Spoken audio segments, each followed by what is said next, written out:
Story Nest. Tilly the turtle, with her emerald green shell polished to a shine, adjusted her tiny aviator goggles.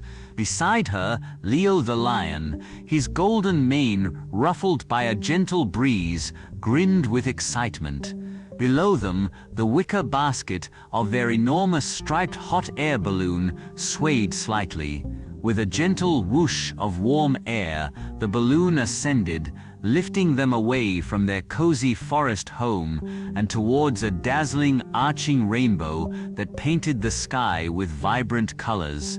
As they floated closer to the red band of the rainbow, a friendly face popped its head over the edge. It was Penelope Penguin, her sleek black and white feathers gleaming. "Hello there," she called, waving a flipper. "Room for one more?"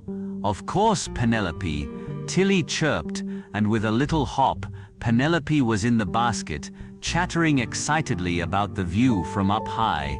Soon as they reached the yellow arc, they spotted a long, winding neck reaching up towards them.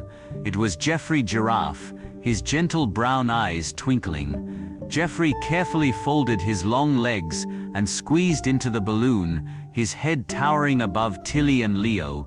They continued their journey across the rainbow, sharing stories and laughter as the vibrant colors swirled around them, making new friends with every stripe they crossed.